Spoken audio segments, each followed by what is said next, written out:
বিশাল পরিমাণ কর্মী ছাঁটাই করতে যাচ্ছে জনপ্রিয় ভিডিও স্ট্রিমিং প্ল্যাটফর্ম টিকটক। জনসংযোগ এবং বিপণন বিভাগে কর্মরতরাই থাকছেন এই তালিকায়। শুধু তাই নয়, অপারেশন টিমও ছোট করার পরিকল্পনা করছে চীনা প্রতিষ্ঠানটি। টানা 2 বছর আয়ে বড় প্রবৃদ্ধির পরও কেন কর্মী ছাঁটাইয়ের পথ অনুসরণ করছে টিকটক? এমন পরিকল্পনার জন্য মার্কিন নিষেধাজ্ঞা কতটা দায়ী? সেই সব প্রশ্নের উত্তর জানার চেষ্টা করব আজকের ভিডিওতে। সঙ্গে আছি আমি রুকাইয়া জহির। সম্প্রতি মার্কিন সংবাদ মাধ্যম দ্য ইনফরমেশনের একটি প্রতিবেদনে জানানো হয়েছে, কর্মী ছাঁটাইয়ের পরিকল্পনা করেছে টিকটক। চীনা প্রতিষ্ঠানটির এক কর্মীর বরাত দিয়ে ওই প্রতিবেদনে বলা হয়েছে, অপারেশন টিমের প্রধান অ্যাডাম প্রেসার এবং ব্র্যান্ড ও কমিউনিকেশন টিমের প্রধান জেনিয়া মুচা নিজ নিজ বিভাগের কর্মীদের ছাঁটাইয়ের বিষয়ে অবহিত করেছেন। তবে এই বিষয়ে এখন পর্যন্ত কোনো বিবৃতি দেয়নি টিকটক। ছাঁটাইয়ের পাশাপাশি চলবে সংযোজন প্রক্রিয়া। দি ইনফরমেশনের প্রতিবেদনে জানানো হয়েছে, শুধু ছাঁটাই নয়, বর্তমান অপারেশন টিম ভেঙে দেবে টিকটক। অর্থাৎ ভবিষ্যতে অপারেশনের নামে কোনো টিমই থাকবে না এই প্রতিষ্ঠানে। বর্তমানে এই টিমের কর্মরতদের বড় অংশেরই নাম থাকবে ছাঁটাই তালিকায়।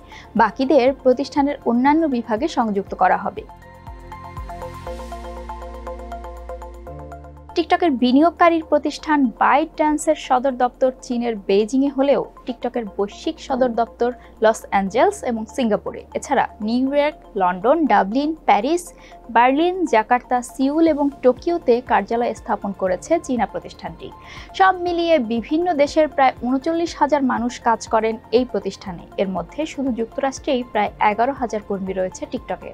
কোন কোন দেশের কর্মীরা ছাঁটাই তালিকায় থাকবে সে বিষয়ে কিছুই জানা যায়নি। আর মোট কী পরিমাণ কর্মী ছাঁটাই করা হবে সেটিও এখনও অনিশ্চিত।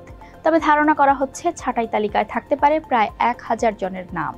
কর্মী ছাঁটাই ও সংযোজন বিয়োজনের এই প্রক্রিয়া শেষ হতে অন্তত 1 বছর সময় লাগতে পারে বলে ওই প্রতিবেদনে জানানো হয়েছে। যুক্তরাষ্ট্রে নিষেধাজ্ঞার শঙ্কা কিংবা আইনি জটিলতা এবং রাজনৈতিক অস্থিরতার সঙ্গে এই কর্মী ছাঁটাই পরিকল্পনা সম্পর্কিত নয় বলে জানিয়েছে টিকটক। সিএনএনকে দেয়া সাক্ষাৎকারে চীনা প্রতিষ্ঠানটির এক ঊর্ধ্বতন কর্মকর্তা জানান, অভ্যন্তরীণ জটিলতার কারণে আয় কমেছে টিকটকের, তাই কর্মী ছাঁটাইয়ের পরিকল্পনা করা হয়েছে। প্রতিবেদনে আয় কমার কথা বলা হলেও টিকটকের আর্থিক প্রতিবেদন বলছে, প্রতিষ্ঠার পর থেকে 2023 সাল পর্যন্ত প্রায় প্রতি বছরই বেড়েছে আয়।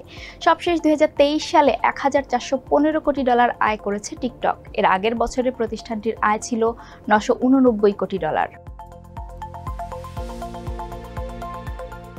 2016 সালের সেপ্টেম্বরে চালু করা হয় টিকটক। 100 কোটি ব্যবহারকারীর মাইল ফলক অর্জন করে 2021 সালে। বর্তমানে প্রায় 150 কোটি সক্রিয় গ্রাহক নিয়ে বিশ্বের জনপ্রিয় সামাজিক যোগাযোগ মাধ্যম তালিকার 5ম স্থানে আছে টিকটক।